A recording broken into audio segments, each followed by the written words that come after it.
నమస్కారం అండి. మనం ఇప్పుడు వలివేటి నాగచంద్రావతి గారు వ్రాసిన అనువుగాని చోటు అనే కథను విందామా? రెండో అంతస్తు అపార్ట్మెంట్ ముందున్న బాల్కనీలో నిలబడి ఎదురుగా వస్తోన్న చల్లటి గాలిని తన్మయంగా కళ్ళు అరమూసి ఆస్వాదిస్తున్నట్టుగా శ్వాసించారు పరంధామయ్య గారు. ఏమైనా నా సొంతం అన్న ఊహ కలిగించే అనుభూతే వేరు అనుకున్నారు మనసారా. నాన్నా, ఇక్కడున్నారా? అమ్మ హారతిస్తోంది, రండి పిలుస్తూ వచ్చింది సుకన్య.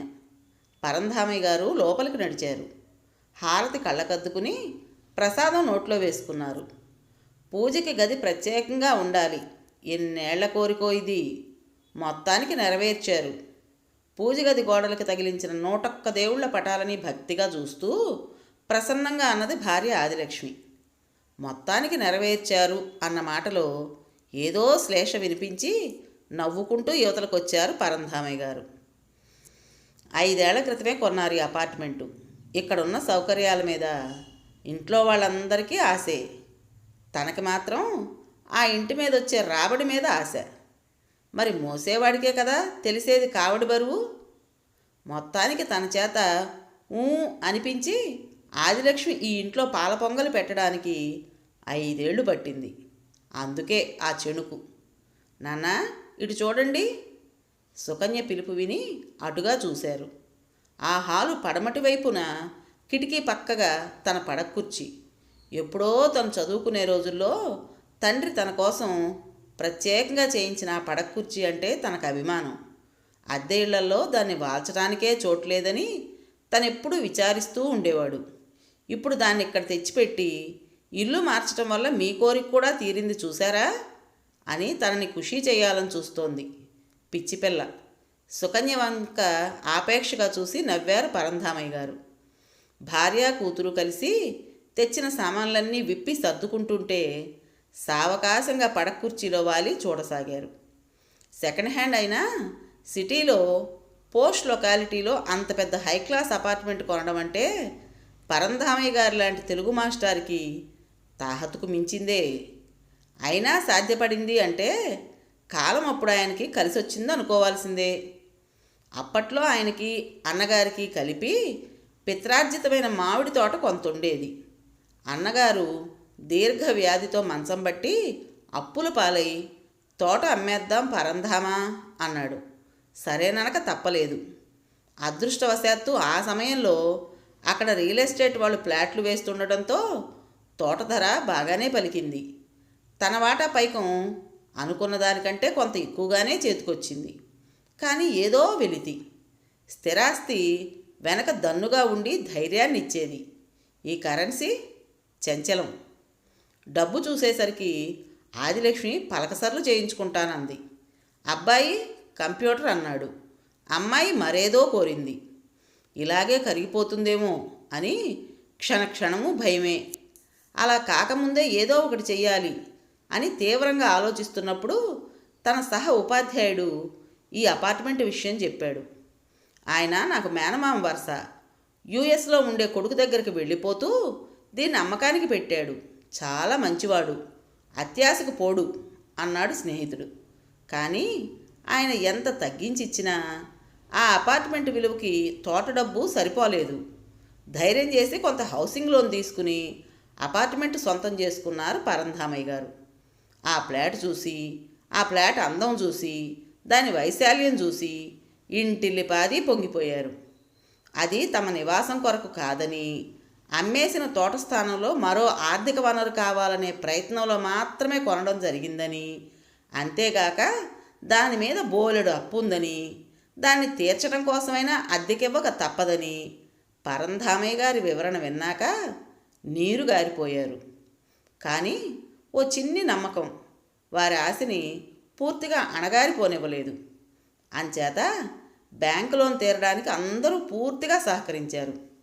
అద్దె తక్కువని సిటీ పొలిమేరలో ఉన్న కాలనీలో చిన్న వాటాలోకి కాపురం మార్చారు. ఇంటి ఖర్చు ఇంతకంటే తగ్గించడం ఎవరి వల్ల కాదు అన్న లెవెల్లో పొదుపు చేసేది ఆదిలక్ష్మి. కొడుకు హరి 25 కిలోమీటర్ల దూరంలో ఉన్న కాలేజీకి 2 బస్సులు మారి వెళ్ళేవాడు. ఇక సుకన్య కాలేజీ నుంచి రాగానే చుట్టుపక్కల పిల్లలకి ట్యూషన్లు చెప్పేది. ఏమైతేనేం అందరి కృషి ఫలించింది. 8 ఏళ్లకు కానీ తీరదనుకున్న బ్యాంకు లోను 5 ఏళ్లకే తీరిపోయింది. భూభారాన్ని దింపుకున్న ఆదిశేషుళ్ళ తేలిక పడ్డారు పరంధామయ్య గారు. రుణబాధ తీరగటం ఒక్కటే కాదు, అనుకున్నట్టుగా కొడుకుని ఇంజనీరింగ్లో చేర్పించారు. సుకన్య డిగ్రీ అయ్యాక కొన్ని కంప్యూటర్ కోర్సులు చేసి ఓ ఇన్స్టిట్యూట్లో జాబ్ సంపాదించుకుంది. ఇన్ని విజయాలు సంతోషపెడుతోన్న సమయంలో భార్యా పిల్లలు ఇంకా ఈ ఇరుకింట్లో అవస్థలు పడాలా, ఇకనైనా సొంతింట్లో సుఖపడదాం అని అభ్యర్థించేసరికి కాదనలేకపోయారు. అలా ప్రత్యేకంగా పూజగది ఉన్న తమ సొంత ఫ్లాట్లో ఆదిలక్ష్మి పాలు పొంగించింది. తెల్లవారుతూనే ఎదురైంది సమస్య. ఏ మనుషులో ఏమిటో పక్క మీద దుప్పటి దులిపి మడతేస్తూ గొణుక్కుంటోంది ఆదిలక్ష్మి. పాలవాళ్ళు ఎవరైనా కనపడతారేమోనని ఇందాక వీధి తలుపు తీసి చూశానా, ఆ చివరి ఫ్లాట్ ఆమె నైటీలో బయటకు వచ్చింది. పాలబూతు దగ్గరలో ఎక్కడుంది అక్కగారు అని అడిగాను. తప్పేముంది చెప్పండి. నన్ను పురుగును చూసినట్టు చూసి నాకు ఇట్లా వరుసలు కలపడం నచ్చదు అని కొట్టినట్టు చెప్పి తలుపేసుకుంది. తల తీసినట్టు అనిపించిందండి నాకు, చిన్నపుచ్చుకున్న మొహంతో అన్నది ఆదిలక్ష్మి. ఆమెకు తమ పాతింటి పరిసరాలు మనసులో మెదిలాయి. కొత్తగా అద్దెకి దిగిన వాళ్ళకి చుట్టుపక్కల వాళ్ళు ఎంత సహాయపడతారని. పాలవాడికి కుదిర్చి, పని మనిషిని మాట్లాడి, పేపర్ వాడికి చెప్పి ఏం కావాలన్నా మొహమాట పడకుండా అడగమని. ఇదేం పద్ధతో నిట్టూరు పాగలేదు ఆదిలక్ష్మికి. దాదాపు ఇలాంటి అనుభవమే 2 రోజుల తర్వాత పరంధామయ్య గారికి ఎదురైంది. ప్రత్యూషానికి ముందరే కాస్త దూరం నడిచి రావడం ఆయనకు అలవాటు. కొత్తింటికి మారాక ఆ అలవాటును పునరుద్ధరించుకుందామని ఆ రోజు బయటకు వచ్చారు. అదే సమయానికి ఎదురింటి ఆయన ఇంట్లోంచి యువతలకు వస్తూ కనిపించాడు. మంకీ క్యాపు, మెడకి మఫ్లరు, చేతిలో స్టిక్కు. ఆయన వాకింగ్కేనని అర్థమైంది. ఈ ఇంటికి వచ్చాక ఆయన్ని పలకరించే సందర్భం చిక్కలేదు ఇంతవరకు. నా పేరు పరంధామయ్య, ఈ ఫ్లాట్ మాదే. విఠలరావు గారు ఇంతవరకు ఇందులో రెంట్కు ఉండేవారు. సొంతింట్లో ఉండాలని ఇప్పుడు మేమే వచ్చేసాం అన్నారు ఆయన్ని చూస్తూ పరిచయపూర్వకంగా నవ్వుతూ. ఆయన నవ్వలేదు, కళ్ళు మాత్రం యగాదిగా చూశాయి. ఓ నువ్వేనా ఆ తెలుగు మాస్టారు అన్నాడు నొసలెగరేస్తూ. చివుక్కుమంది మనసు. కానీ అంత తొందరగా తొణికే స్వభావం కాదు కనుక పట్టించుకోనట్టుగా మందహాసం చేశారు. అవును, పదండి నడుస్తూ మాట్లాడుకుందాం అంటూ ముందుకు అడుగేశారు. కానీ ఆయన ఆ మాట విననట్టుగానే గబా ముందుకు వెళ్ళిపోయాడు. చివరి ప్లాట్ లాయర్ని కేకేశాడు. ఇద్దరూ కలిసి లిఫ్ట్ వైపు నడిచారు. స్తబ్దుగా అయిపోయారు పరంధామయ్య గారు. అంతలోనే తేరుకున్నారు. అవునులే, నా స్థాయి వేరు, ఆయన స్థాయి వేరు. ఇరుగు పొరుగు అయినంత మాత్రాన నాతో కలిసి అడుగులు వేయాలని ఎక్కడుంది? వెలితిగా నవ్వుకున్నారు. ఆ క్షణంలో ఆయనకు భార్య గుర్తొచ్చినట్టుగా తాముండొచ్చిన కాలనీ వాసులు తలుపుకొచ్చారు. తనతో పాటు నడవడం కోసం వీధి చివర తన కోసం నిరీక్షిస్తూ ఉండేవాడు పోస్ట్ మాస్టర్ ముకుందం. తను రావడం చూస్తే స్వయంగా అరుగు దిగొచ్చి గేటు తీసేవాడు తన ఇంటి యజమాని. ఇరుగు పొరుగు మాస్టర్ గారు అంటూ తన వృత్తికో విలువని, తనకో పెద్దరికాన్ని ఇచ్చేవాళ్ళు. ఆ గౌరవం, ఆ మర్యాద అన్ని చోట్ల లభిస్తాయని ఆశించటం తన అవివేకమే. నిర్వేదంగా మెట్ల వైపు నడిచారు పరంధామయ్య గారు. ఇక హరికి, సుకన్యకి కూడా ఇక్కడ పరాయి దేశంలో ఉన్నట్టు ఒంటరితనంగా అనిపిస్తోంది. వాళ్ళ వయసు పిల్లలు లేక కాదు. ఎదురు ఫ్లాట్లో నందిని సుకన్యతోడిదే. ఎదురైనప్పుడు తను నవ్వినా తిరిగి నవ్వదు. హాయ్ అంటే తప్పదన్నట్టు పెదాలు కదిలిస్తుంది. ఆ చివరి ఫ్లాట్ వకీల్ గారు అమ్మాయి రాణి అయితే మరీను చూయింగం నవ్వులుతూ వెస్ట్రన్ మ్యూజిక్ హమ్ చేస్తూ తన ఉనికినే గమనించినట్టు పక్క నుంచే వెళ్ళిపోతుంది. పోనీ వాళ్ళ నేచరే అంతా అనుకుందామా అంటే సాయంత్రాలు వాళ్ళిద్దరూ రోడ్డు వైపు బాల్కనీలో చేరి గంటల తరబడి హస్కు కొట్టడం తను చూస్తూనే ఉంది. తనంటేనే ఆ ఉపేక్ష ఎందుకని? వాళ్ళకంటే ఎందులో తీసిపోయింది? తను డిగ్రీ చేసింది, ఎటొచ్చి వాళ్ళు పీజీ చేస్తున్నారు, తను ఉద్యోగం చేస్తోంది. పోనీ అందంలో సరితూగనా అంటే తన ముందు వాళ్ళిద్దరూ తీసుకట్టే. మరెందుకు తనను దూరంగా ఉంచుతున్నారు? సుకన్య మదన. వాళ్ళతో కలిసిపోవటం ఎలాగా అని ఆరాటం. హరిది సేమ్ ప్రాబ్లమే. అదే ఫ్లోర్లో మెడిసిన్ చదువుతున్న ప్రదీప్ ఉన్నాడు. లాలో జాయిన్ అయిన రాకేష్ ఉన్నాడు. ఎదురింట్లో భరత్ తన కాలేజీనే, తన బ్రాంచే. కనిపించినప్పుడు హాయ్ అంటారు, పలకరిస్తే 2 నిమిషాలు ఏదో టాపిక్ మాట్లాడతారు, చిరునవ్వు విసురుతారు. కానీ ఎవరిలోనూ తనతో స్నేహం చేయాలనే అభిలాష కనిపించదు. ఆ వైఖరికి కారణం తెలుసు. అంతస్తుల మధ్య తారతమ్యం. వాళ్ళు తను జీన్సే వేసుకుంటారు. తన జీన్స్ 300, వాళ్ళది 3000. బస్సు కోసం తను స్టాప్లో పడిగాపులు పడుతూ ఉంటే వాళ్ళు తన మీద ఓ లుక్కు పడేసి బైక్ మీద ఝుమ్మని దూసుకుపోతారు. అది తేడా. వాళ్ళున్న అంతస్తులో నివాసం ఉన్నంత మాత్రాన సరిపోతుందా? కనీసం పై కన్నా ఆ అంతస్తుకి తగినట్టు మెరుగులు పెట్టుకోవద్దా? కానీ తనకది సాధ్యపడుతుందా? హరి అంతరంగం ఇది. 3 నెలలు గడిచేటప్పటికి బయటి వాతావరణంలో కొద్దిపాటి మార్పు వచ్చింది. ఎదురు ప్లాట్ పెద్ద మనిషి తను వాకింగ్కి వెళుతూ రావయ్యా మాస్టారు అని పరంధామయ్య గారిని ఆహ్వానిస్తున్నాడు. కాకపోతే దారి పొడుగున ఆయన వక్త, ఈయన శ్రోత, ఒక్కడుగు వెనగ్గా. ఆదిలక్ష్మికి కూడా కాలక్షేపం బాగానే అవుతోంది. తరచూ ఎదురు ఆఫీసర్ గారి భార్య వసంతో, మధ్య ప్లాట్ కాంట్రాక్టర్ గారి మిస్సెస్సో పిలుస్తూ ఉంటారు. వాళ్ళకు రాని కూరో పిండి వంటో ఎలా చేయాలో చూపించమని. పొంగిపోతూ వెళ్ళి చూపించటం కాదు, చేసి పెట్టి వస్తుంటుంది. అలా వెళ్ళొచ్చినప్పుడల్లా వసంతగారు కొత్తగా చేయించుకున్న రవ్వర బ్రాస్లెట్ గురించో, అపర్ణ గారికి ఉన్న 300 చీరల గురించో ఇంట్లో అందరి దగ్గర వర్ణించి నిట్టూరుస్తూ ఉంటుంది. లేదా వాళ్ళతో పాటు షాపింగ్లకు వెళ్ళి అవసరం లేకపోయినా డైనింగ్ టేబుల్ మీదకంటూ పళ్ళు పెట్టుకునే గాజు బౌలో, షోకేస్లోకి ఓ వీనస్ బొమ్మో కొనుక్కొచ్చి పరంధామయ్య గారి బడ్జెట్ పెంచుతూ ఉంటుంది. ఇక హరి, సుకన్య హ్యాపీగానే ఉంటున్నారు. సుకన్య కంప్యూటర్ పరిజ్ఞానం ఆమెకేం ఉపకరించిందనుకోవాలో, చివరి ప్లాట్ లాయర్ గారికే అనుకూలించిందనుకోవాలో కానీ ఆయన దగ్గర పనిచేసే క్లర్కులు ఇద్దరు ఒకే మాట సెలవు పెట్టడం మూలాన సుకన్య ఆయన దృష్టిలో పడింది. చూడమ్మా, నీకు ఖాళీ ఉన్నప్పుడు కాస్త ఈ డాక్యుమెంట్లు ఫైల్లో లోడ్ చేసి పెడదు అనో, ప్రింటర్లో ఈ ఫారాలు కాపీలు తీసిపెట్టమ్మా అనో ఇంటి దగ్గరకు వచ్చి మరీ అడుగుతున్నాడు. ఆయనంతటి లీడింగ్ లాయర్ వచ్చి అడగటమే చాలు, కాదనటం ఒకటా? సుకన్య హడావిడి పడుతూ చేసి పెట్టేస్తూ ఉంది. దానాదీనా ఆ ఇంటితో సుకన్యకి చనువు ఏర్పడింది.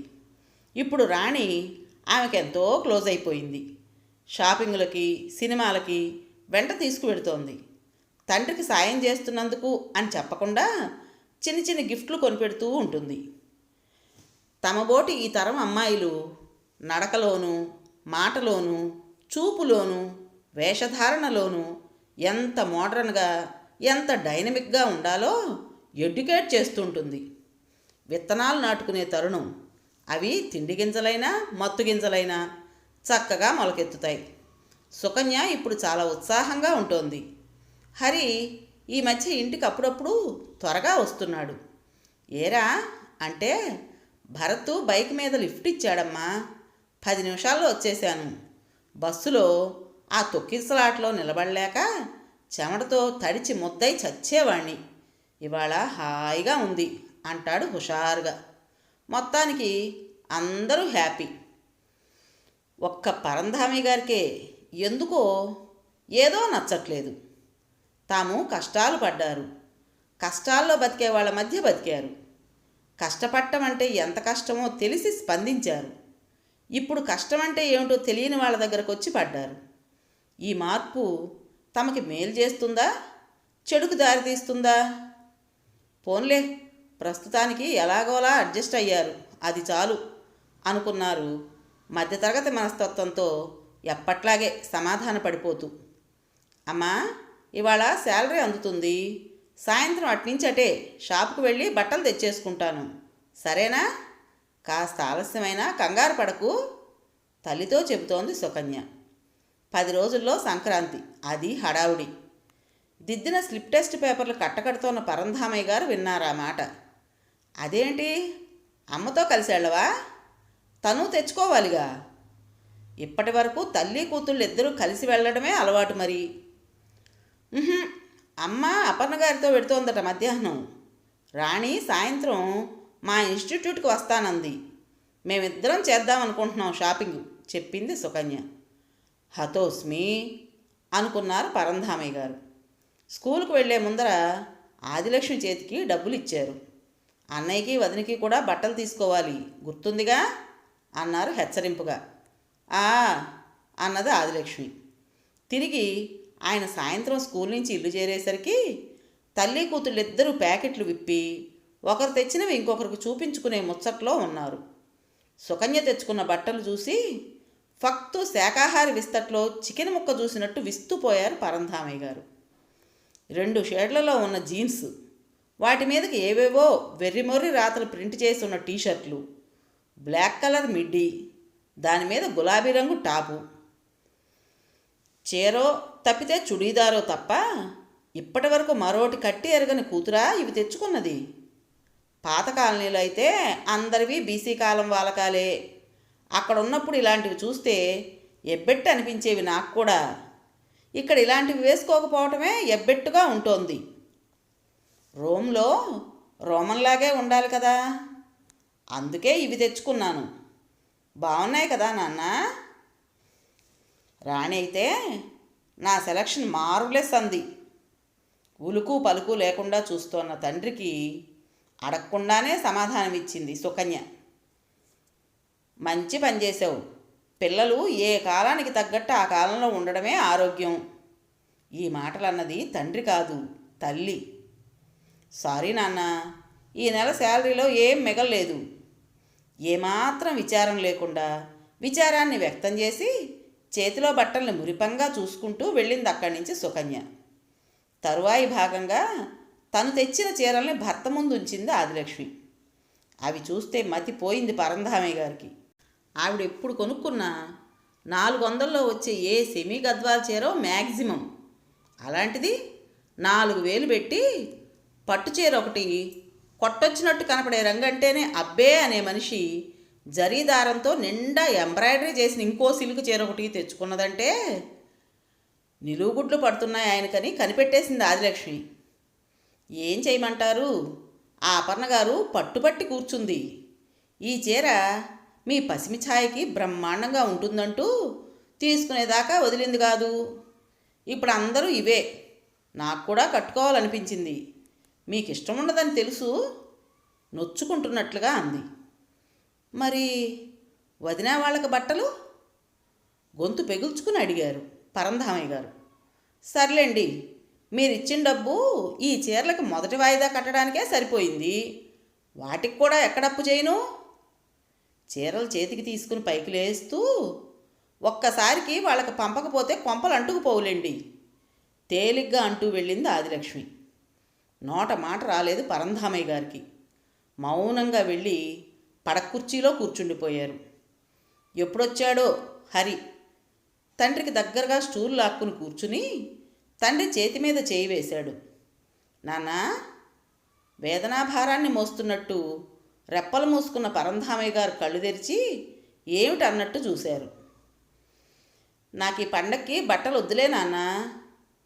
తన బాధని అర్థం చేసుకున్న కొడుకు మీద వాత్సల్యం పెళ్ళుబికింది ఆయనలో.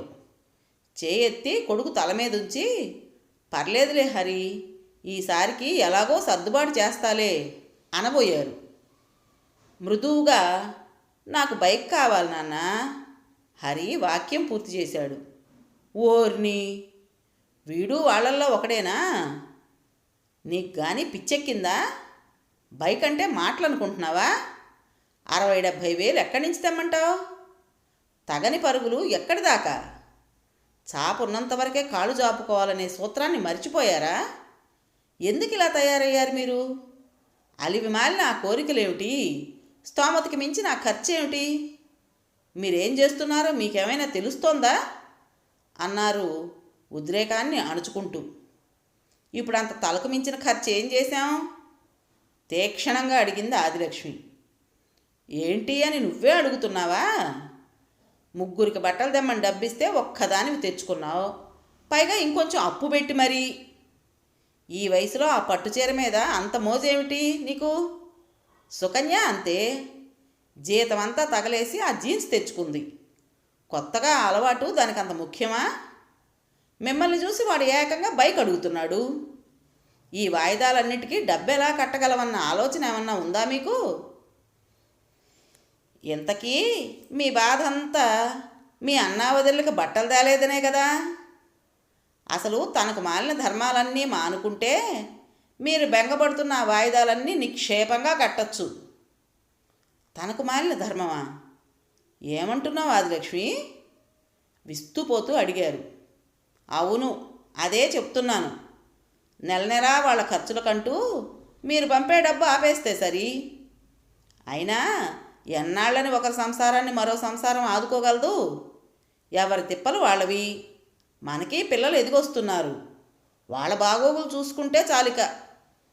నోట మాట రావడం లేదు పరంధామయ్య గారికి. ఒకనాడు అయ్యో వాళ్ళని మనం కాకపోతే ఎవరు చూస్తారు అన్న ఆదిలక్ష్మేనా ఈమె? ఉన్న ఒక్కగానొక్క కొడుకుని యాక్సిడెంట్లో పోగొట్టుకుని ఆ షాక్లో కాలు చెయ్యి చచ్చుబడి మంచానికే అంకితమయ్యాడు తన అన్నగారు.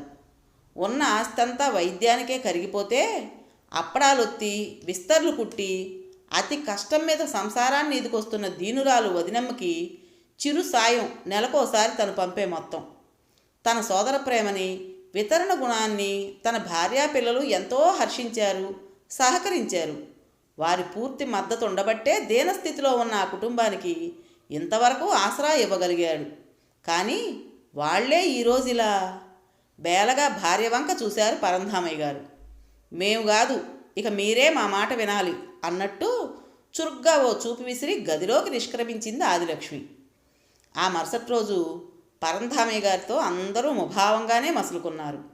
సాయంత్రం స్కూల్ నుంచి రాగానే భార్య మౌనంగా అందించిన టీ అందుకుంటూ అడ్వాన్స్ ఇచ్చేశాను చెప్పారు పరంధామయ్య గారు గంభీరంగా. గప్పున వెలిగింది ఆదిలక్ష్మి మొహం. అక్కడే ఉన్న పిల్లల మొహాలు కూడా సంభ్రమంతో ఇంతయ్యాయి. బైక్కి అడ్వాన్స్ కట్టేశారన్నమాట. ఆహా, మొత్తానికి తండ్రిని తమ దారికి తెచ్చుకోగలిగాం. ఏం బైక్ నాన్న? ఎంత సీసీ? కలర్ ఏంటి? ఖరీదెంత? నేను వచ్చేవాణ్ణిగా గుక్క తిప్పుకోకుండా అడుగుతోన్న హరిని ఆపారు. అడ్వాన్సు బైకు కాదు, అద్దెంటికి. మొన్నటి వరకు మనం ఉన్న కాలనీలోకే. ఎందుకు అరిచారు ముగ్గురు. మనకు అనువైన చోటు అదే దృఢంగా అన్నారు పరంధామయ్య గారు. విన్నారు కదండి. మరి ఈ కథ మీకు నచ్చిందా? నచ్చినట్టయితే లైక్ చేసి మరో నలుగురికి షేర్ చేయండి. అలాగే ఈ కథ పైన మీ విలువైన అభిప్రాయాన్ని తప్పకుండా కామెంట్ బాక్స్లో తెలియజేస్తారు కదూ. ఇటువంటి మంచి మంచి కథల కోసం కొత్త వాళ్ళు మన ఛానల్ని తప్పకుండా సబ్స్క్రైబ్ చేసుకోండి. రేపు మరో మంచి కథతో మీ ముందుకు వస్తాను. అప్పటి వరకు ఉంటానండి.